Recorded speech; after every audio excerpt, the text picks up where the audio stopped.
राहुल गांधी आणि काँग्रेस पुन्हा वादाच्या बोऱ्यात सापडलेत। देशातील 272 प्रतिष्ठित नागरिकांनी, ज्यात माजी न्यायाधीश, निवृत्त नोकरदार आणि माजी लष्करी अधिकारी यांचा समावेश आहे, या सगळ्यांनी एक खुलं पत्र जाहीर करत काँग्रेसवर निवडणूक आयोगासारख्या महत्त्वाच्या संस्थांना कमकुवत करण्याचा आरोप केलाय। या नेत्यांच्या विधानांवर कठोर निषेध नोंदवत हे पत्र सध्या देशभरात चर्चेचा विषय ठरतंय। आगामी राजकीय घडामोडींच्या पार्श्वभूमीवर या पत्रामुळे नव्या वादळाची चाहूल लागली आहे। लाल किल्ला स्फोटाच्या तपासात नवे धक्कादायक उलगडे होत आहेत। फरीदाबादमधील अल फलाह विद्यापीठावर ईडीच्या छाप्यानंतर इथले किमान 10 जण बेपत्ता असल्याची माहिती समोर आली आहे। बेपत्ता व्यक्ती, विद्यार्थी किंवा कर्मचारी असून त्यांचे फोन बंद आहेत। जम्मू काश्मीर आणि हरियाणातील छापेमारीनंतरच ते गायब झाले असल्याचं सूत्रांनी सांगितलंय। हे सगळे टेरर डॉक्टर मॉड्यूलशी संबंधित असल्याचा संशय तपास संस्थांनी व्यक्त केलाय। दरम्यान लाल किल्ला स्फोटामागे जैश ए मोहम्मदचा हात असल्याची शक्यता व्यक्त होतीये। पाकिस्तानी साडा पे ॲपद्वारे फंडिंगचे पुरावे देखील हाती लागले आहेत। लाल किल्ल्याजवळ स्फोट प्रकरणात मोठी कारवाई करण्यात आली आहे। अल फलाह समूहाचे अध्यक्ष जवाद अहमद सिद्दीकी यांना ईडीने अटक करत 1 डिसेंबरपर्यंत कोठडीत ठेवण्याचे आदेश दिलेत।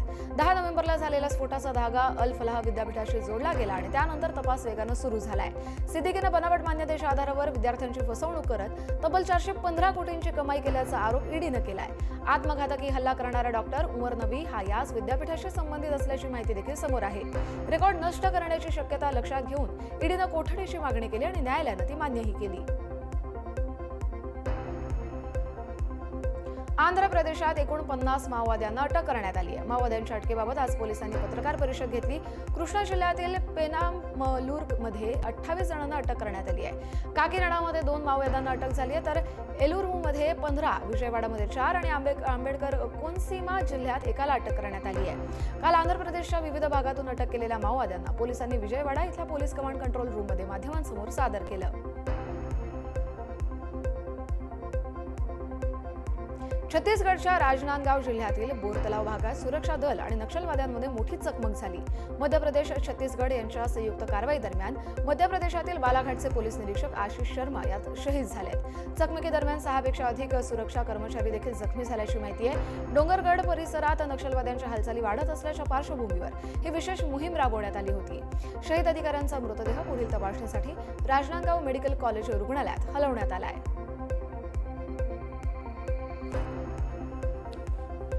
कुख्यात गँगस्टर लॉरेन्स बिश्नोईचा भाऊ अनमोल बिश्नोई अखेर एनआयएच्या जाळ्यात अडकलाय। अमेरिकेतून हद्दपार झाल्यानंतर एनआयएनं त्याला दिल्लीमध्ये अटक केली असून न्यायालयानं 11 दिवसांची पोलीस कोठडी सुनावली आहे। अनमोलचं नाव बाबा सिद्दीकी हत्याकट, सलमान खानच्या निवासस्थानी झालेला गोळीबार आणि सिद्धू मुसेवाला हत्या प्रकरणात सहभाग असल्यानं तो 2022 पासून फरार होता। लॉरेन्स बिश्नोई टोळीतील 19वा अटक केलेला आरोपी अनमोलवर परदेशातून टोळीच्या दहशतवादी कारवायांचं संचालन, शूटर्सना लॉजिस्टिक सपोर्ट आणि खंडणी वसुलीत गुंतल्याचा आरोप आहे। एनआयएनं त्याच्यावर 10 लाखांचं बक्षीसही जाहीर केलं होतं।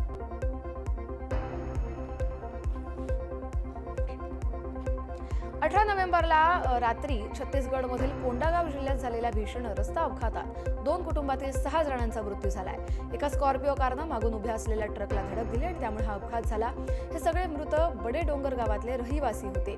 रात्री चित्रपट पाहून ही जण घरी परतत असताना मोसरा टोल प्लाझा जवळच हा अपघात झाला। स्कॉर्पिओमध्ये एकूण 11 जण होते आणि त्यापैकी 6 जणांचा जागीच मृत्यू झाला, तर 3 जण सध्या गंभीर जखमी आहेत। माहिती मिळताच पोलीस घटनास्थळी पोहोचले आणि जखमींना रुग्णालयात दाखल करण्यात आले। मृतांपैकी 5 जणांची ओळखही पटली आहे। दिल्ली एनसीआर मधील वाढत्या प्रदूषणावर सर्वोच्च न्यायालयानं कडक भूमिका जाहीर केली आहे। न्यायालयानं नोव्हेंबर आणि डिसेंबर महिन्यात शाळांमधील क्रीडा कार्यक्रमांवर तात्पुरती बंदी घालण्याचे निर्देश दिले आहेत। सध्याच्या प्रदूषण पातळीमध्ये मुलांना मैदानी स्पर्धांमध्ये उतरवणं म्हणजे त्यांना गॅस चेंबरमध्ये ढकलण्यासारखं असल्याचं कोर्टानं स्पष्ट केलं आहे। सरन्यायाधीश BR गवई यांच्या खंडपीठानं प्रदूषणावरील प्रकरणांची दरमहा सुनावणी घेण्याची घोषणाही केली। तसंच GRAP 3 मुळे बेरोजगार झालेल्या बांधकाम कामगारांना तात्काळ आर्थिक मदत देण्याचे तसंच राज्यांना प्रदूषण नियंत्रणासाठी कठोर उपाययोजना करण्याचे निर्देशही देण्यात आलेत। हैदराबादमध्ये मोठी कारवाई करण्यात आली आहे। प्रसिद्ध रेस्टॉरंट चेन पिस्ता हाऊसवर कर चुकवेगिरीच्या संशयावर आयकर विभागानं छापेमारी केली। शालीबंदा मुख्यालयासह अनेक शाखांवर तपास सुरू असून अनेक ठिकाणी आज बंद देखील पाहायला मिळाली। आर्थिक नोंदी, व्यवहार आणि महत्त्वाच्या कागदपत्रांची सखोल चौकशीही सुरू आहे। केवळ पिस्ता हाऊसच नव्हे तर शहागौस आणि महफिल ग्रुप या 2 मोठ्या बिर्याणी साखळ्यांवर देखील एकाच वेळी धाड टाकल्याची माहिती सूत्रांनी दिली।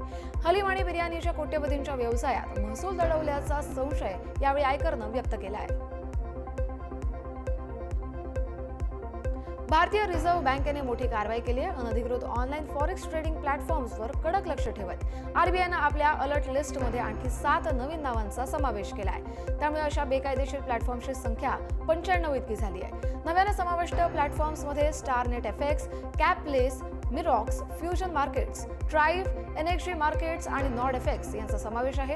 या कोणत्याही प्लॅटफॉर्मला फेमा अंतर्गत फॉरेक्स व्यवहार किंवा इलेक्ट्रॉनिक ट्रेडिंग प्लॅटफॉर्म चालवण्याची परवानगी नाही आहे. दरम्यान ही यादी पूर्ण नाही. अधिकृत प्लॅटफॉर्मचा वापर करा, नाहीतर आर्थिक फसवणूक होईल असा इशारा देखील यावेळी आरबीआयने दिला आहे. मुख्यमंत्री योगी आदित्यनाथ यांच्या नेतृत्वाखाली राज्यात दिव्यांग मुलांसाठी विशेष निवासी शाळा सुरू करण्यात आल्या आहेत. दिव्यांगजन सक्षमीकरण विभाग संचालित या शाळांमध्ये विद्यार्थ्यांना मोफत शिक्षण, निवास आणि भोजनाची सुविधा उपलब्ध करून दिली जाते. दृष्टीहीन आणि शारीरिकदृष्ट्या दिव्यांग व्यक्तींच्या सर्वांगीण विकासासाठी शिक्षण हा मुख्य आधार असल्याचं मत योगींनी मांडलं. पंतप्रधान नरेंद्र मोदी यांच्या मार्गदर्शनाखाली दिव्यांगांना मुख्य प्रवाहात आणण्याचे वेगाने प्रयत्न सुरू आहेत आणि सध्या राज्यातील 16 निवासी शाळांमध्ये 1452 दिव्यांग विद्यार्थी मोफत शिक्षणही घेत आहेत. हैदराबादमधल्या एका सेवानिवृत्त IPS अधिकाऱ्याच्या मुलानं आपल्या दिवंगत आई वडिलांच्या स्मरणार्थ नेहरू प्राणी संग्रहालयात सुंदर शुभ्र असे हंस दान केलेत. या हंसांच्या आगमनानं प्राणी संग्रहालयाची शोभा वाढली आहे. त्यामुळे पर्यटकांना तलावात नवीन आकर्षण पाहायला मिळतंय. प्राणी संग्रहालय प्रशासनानं या दानाबद्दल कृतज्ञता देखील व्यक्त केली. जैवविविधता वाढवण्यासाठी आणि आगंतुकांना विशेष अनुभव देण्यासाठी अशा देणग्या महत्त्वपूर्ण असल्याचं मत प्रशासनानं मांडलं.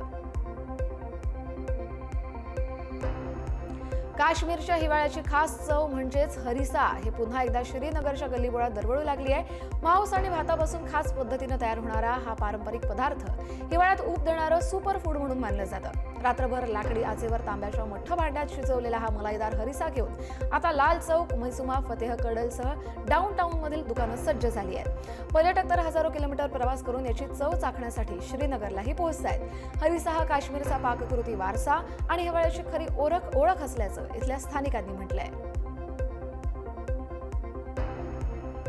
काँगोमध्ये मंत्र्यांच्या विमानाचा थरारक अपघात झालाय. कोलवेझी विमानतळावर लँडिंग दरम्यान चार्टर्ड एम्ब्रेयर ERJ-145 विमानाचा लँडिंग गिअर अचानक तुटला आणि विमान धावपट्टीवर कोसळलं. या विमानात काँगोचे खाणमंत्री लुई बाटुंग कांबाबा आणि त्यांचे 20 सदस्यीय शिष्टमंडळ देखील होतं. सुदैवाने हे सगळेजण आग पसरायच्या आधीच बाहेर पडले, त्यामुळे मोठी जीवितहानी टळली. अपघाताचा भीषण व्हिडिओ सध्या सोशल मीडियावर व्हायरल होतोय. यांत्रिक बिघाडामुळे दुर्घटना झाल्याचा प्राथमिक तपास असून स्पष्ट झालं असून या घटनेची स्वतंत्र चौकशी सुरू आहे. जपानमध्ये साकुराजिमा ज्वालामुखीचा महाभयानक उद्रेक झालाय आणि त्यानंतर 4400 मीटरपर्यंत राखेचे आणि धुराचे प्रचंड ढग आकाशात दिसताच सरकारनं हाय अलर्ट जारी केलाय. 16 नोव्हेंबरला मिनामिडाके क्रेटरमधून सलग 3 जोरदार स्फोट झाले. गेल्या 13 महिन्यातील हा सगळ्यात मोठा उद्रेक मानला जातोय. सुदैवानं कोणतीही जीवितहानी नोंदवली गेली नाहीये, मात्र सुरक्षेच्या कारणामुळे परिसर रिकामा करण्यात आलाय. कागोशिमा विमानतळावरील तब्बल 30 उड्डाणं देखील त्यामुळे रद्द झाली आहेत. दरम्यान काही दिवसांपूर्वीच भूकंपानं हादरलेल्या जपानमध्ये पुन्हा एकदा भीतीचं वातावरण पसरलंय. व्हाईट हाऊसमध्ये ख्रिस्टियानो रोनाल्डोचा जलवा पाहायला मिळाला. सौदी क्राऊन प्रिन्स मोहम्मद बिन सलमान यांच्या सन्मानार्थ आयोजित विशेष डिनरला रोनाल्डोची प्रमुख उपस्थिती राहिली. डोनाल्ड ट्रम्प यांनी भाषणादरम्यान रोनाल्डोवरील मजेदार विनोद करत वातावरण रंगवलं देखील. एलॉन मस्क, टिम कुक यांच्यासारख्या जागतिक दिग्गजांनी देखील हजेरी लावल्यानं हा कार्यक्रम क्रीडा, राजकारण आणि तंत्रज्ञानाचा अनोखा संगम ठरला. अल नासरशी असलेला त्याचा अब्जावधींचा करार आणि एमबीएसची वाढती जवळीक यामुळे रोनाल्डोची उपस्थिती विशेष महत्त्वाची मानली जाते. अनेक वर्षांनंतर अमेरिकेत दिसलेला रोनाल्डो मीडिया आकर्षणाचा देखील केंद्रबिंदू ठरला. मॉस्कोमध्ये SCO बैठकीदरम्यान परराष्ट्र मंत्री S जयशंकर यांनी रशियाचे अध्यक्ष व्लादिमीर पुतीन यांची भेट घेतली आणि दहशतवादाविरुद्ध भारताची शून्य सहिष्णुता भूमिका ठामपणे मांडली. बेलगाम आणि दिल्लीतील हल्ल्यांचा उल्लेख करत त्यांनी दहशतवादाला कोणतेही निमित्त नसल्याचं स्पष्ट केलं. जयशंकर यांनी SCOचं आधुनिकीकरण, इंग्रजीला अधिकृत भाषा करण्याची मागणी आणि जागतिक आर्थिक अनिश्चिततेत परस्पर व्यापार वाढवण्याची गरज अधोरेखित केली. सांस्कृतिक सहकार्य, वारसा संवर्धन आणि महामारीतील भारताच्या मदतीचा देखील त्यांनी उल्लेख केलाय. बैठक यशस्वी पार पडल्याबद्दल त्यांनी रशियाचे आभारही मानले. रशियाने भारताला 5व्या पिढीची स्टेल्थ लढाऊ विमानं Su-57 देण्यासाठी मोठी तयारी दर्शवली आहे. दुबई एअर शोमध्ये रोस्टेकचे सीईओ सर्गेई चेमेझोव यांनी इंजिन, रडार आणि स्टेल्थ तंत्रज्ञानासकट पूर्ण तंत्रज्ञान हस्तांतरण कोणत्याही अटीशिवाय करण्यात येईल असं सांगितलं. हे विमान अमेरिकन F-35 ला टक्कर देणारं मानलं जात आहे. जयशंकर पुतीन यांच्या भेटीनंतर आलेल्या या संकेतांमुळे सहकार्यात मोठी वाढ अपेक्षित आहे. रशिया भारतातच Su-57चं स्थानिक उत्पादन करण्यासही तयार आहे. तसंच 2 आसनी Su-57 विकसित करण्यासाठी संयुक्त प्रकल्पाचा प्रस्ताव दिलाय. भारत रशिया संरक्षण भागीदारी अधिक मजबूत होत असल्याचे स्पष्ट संकेत देण्यात आले आहेत. अमेरिका चीन आर्थिक आणि सुरक्षा पुनरावलोकन आयोगाच्या अहवालात चीननं भारत-पाक संघर्षादरम्यान राफेलची प्रतिमा खराब करण्यासाठी AI जनरेटेड बनावट फोटो पसरवल्याचा धक्कादायक दावा केलाय. बनावट सोशल मीडिया अकाउंट्सद्वारे राफेल पाडल्याचे खोटे दावे करण्यात आले, ज्यामागे फ्रान्सच्या राफेल विक्रीला अडथळा आणणं आणि चीनच्या J-35 लढाऊ विमानाचा प्रचार हा उद्देश असल्याचं अहवालात नमूद करण्यात आलंय. अहवालात चीनकडून तंत्रज्ञानातील वेगवान प्रगती, पुरवठा साखळीवरील नियंत्रण, सायबर धोके आणि लष्करी भागीदारी यांना अमेरिकेसाठी मोठे धोके देखील म्हटलं गेलंय. पाकिस्तानात माजी पंतप्रधान इम्रान खान यांच्या बहिणींवर पोलिसांकडून अमानुष वागणूक दिली गेली आहे. आधी याला तुरुंगात भेटीसाठी गेलेल्या अलिमा खान, नूरिन नियाझी आणि डॉक्टर उझमा खान यांना रस्त्यावर ओढत नेऊन जबरदस्तीनं ताब्यात घेतल्याचा आरोप करण्यात आलाय. महिला कार्यकर्त्या खासदार शाहिद खट्टक आणि खैबर प्रांताच्या मंत्र्यांवर देखील पोलिसांनी हल्ला केल्याची प्राथमिक माहिती आहे. न्यायालयीन परवानगी असूनही भेट नाकारल्याचं पक्षाचं म्हणणं आहे. दरम्यान इम्रान खान गेल्या 3 वर्षांपासून 100हून अधिक खटल्यांमध्ये तुरुंगात आहेत. तोशाखाना आणि अल कादिर ट्रस्ट प्रकरणांमुळे ते सध्या शिक्षा भोगतायत. मे महिन्यातील भारत-पाक संघर्षात ऑपरेशन सिंदूरनं पाकिस्तानला बसलेला जबरदस्त धक्का अजूनही कमी झालेला नाहीये. इस्लामाबादमधील नूर खान एअरबेस 6 महिन्यांनंतर देखील दुरुस्तीच्या अवस्थेतच आहे. OSI तज्ज्ञ डेमियन सायमन यांनी भारताच्या हल्ल्यांमध्ये उद्ध्वस्त झालेल्या सुविधांची पुनर्बांधणी आजही सुरू असल्याचा दावा केलाय. जैकोबाबाद एअरबेसवरील देखील नुकसानीचं टप्प्याटप्प्याने मूल्यमापन सुरू आहे. ऑपरेशन सिंदूरमध्ये भारतानं नूर खान पासून मुरीद, रफिकी ते सियालकोटपर्यंत अशा 10 महत्त्वाच्या पाक लष्करी तळांना लक्ष्य केलं होतं.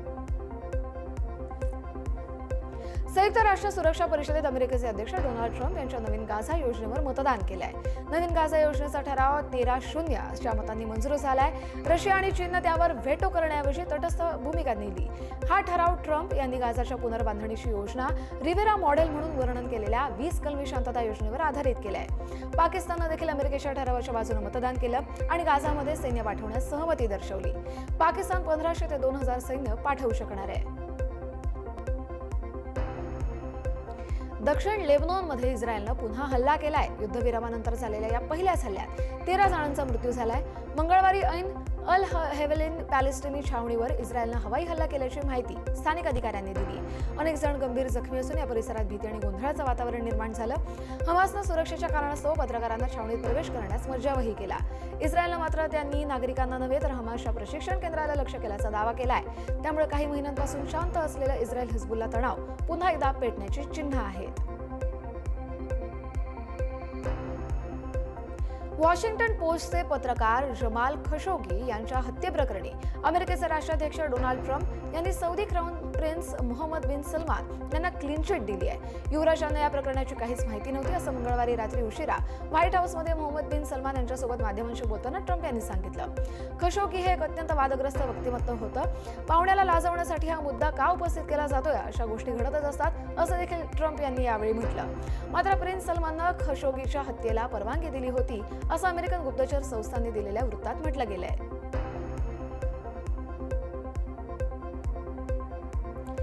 सौदी अरेबियात एक भीषण दुर्घटना घडली होती. अपघातातील सगळ्या मृतांवर त्यानंतर सौदी सरकार अंत्यसंस्कार करणार आहे. उमराह यात्रा पूर्ण करून मक्केला निघालेल्या एका बसचा भीषण अपघात झाला होता आणि अपघातात 45 भारतीयांना आपले प्राण गमवावे लागले. या सगळ्यांवर आता सौदी सरकार अंत्यसंस्कार करणार आहे. मक्का आणि मदिनाजवळ अंत्यसंस्कार केले जाणार असल्याची माहिती आहे. तेलंगणा सरकारनं अंत्यसंस्कार करण्याची विनंती केली होती. मात्र या विनंतीला मान देत सौदी अरेबिया सरकारनं अंत्यसंस्कार करण्याची विनंती मान्य केली आहे.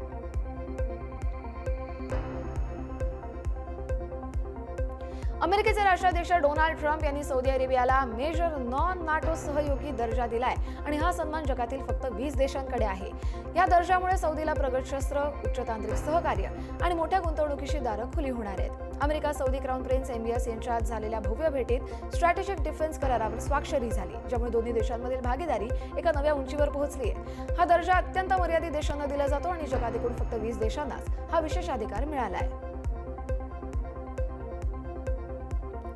जपान आणि चीन यांच्यातील तणाव पुन्हा एकदा उफाळून येतोय, कारण जपानी पंतप्रधान सानाय ताकेइची यांनी तैवानच्या संदर्भात कठोर विधान केलंय, ज्यामुळे दोन्ही बाजूंमध्ये चिंता वाढली आहे. जर चीन तैवानवर लष्करी कारवाई करण्याचा विचार करेल, नौदल नाकेबंदी करण्यासारखी कृती करेल, तर ती जपानसाठी अस्तित्वाचा धोका ठरू शकतं, असं ताकाइची यांनी संसदेत म्हटलं. अशा परिस्थितीत जपान आपले स्वसुरक्षा कायदे वापरून लष्करी हस्तक्षेप करण्याच्या शक्यतेवर विचार करू शकेल, असं देखील सानाय ताकेइची यांनी म्हटलंय. अफगाणिस्तानचे उद्योग मंत्री नूरुद्दीन अझीजी 5 दिवसांच्या भारताच्या दौऱ्यावर आलेत. काही काळ गोठलेलं भारत अफगाणिस्तान संबंध आता हळूहळू या नव्या दिशेनं पुढे जात आहेत. पाक सोबतचे संबंध खराब झाल्यानंतर तालिबान सरकार भारताशी संबंध सुधारण्याच्या प्रयत्नात आहे. भारतही अफगाणिस्तान बरोबरचे आपले मोठे प्रोजेक्ट्स, गुंतवणूक आणि रणनीतिक पायाभूत सुविधा सुरक्षित ठेवण्यासाठी व्यावहारिक डिप्लोमसी वापरते. आणि या दौऱ्यामुळे अफगाणिस्तानला तातडीच्या आर्थिक मदतीचे मार्ग देखील खुले होतील आणि भारताला मध्य आशियातील आपली रणनीतिक उपस्थिती मजबूत करण्याची संधी मिळेल. ऑस्ट्रेलियातील सिडनीमध्ये भीषण कार अपघात झाला आणि अपघातात 8 महिन्यांची गर्भवती असलेल्या भारतीय महिलेचा मृत्यू झालाय. समन्विता धारेश्वर असे या महिलेचं नाव आहे आणि ती तिच्या 3 वर्षांच्या मुलासह आणि पतीसह चालत जात होती. यावेळी भरधाव वेगानं आलेल्या कारनं तिला उडवलं आणि अपघातात तिचा मृत्यू झालाय. समन्विता धारेश्वर यांच्या पतीसह 3 वर्षांच्या मुलासह हॉर्न्सबी इथल्या जॉर्ज स्ट्रीट भागातून चालत होत्या. त्यावेळी रस्ता ओलांडून जात असताना एका किया कार्निवल कारनं त्यांना जाता यावं म्हणून वेग कमी केला. मात्र त्याच वेळी पाठीमागून भरधाव वेगानं आलेल्या BMW कारनं किया कारला धडक दिली. ही धडक इतकी जबरदस्त होती की किया कार पार्कच्या प्रवेशद्वारातून थेट समन्विता याने येऊन धडकली.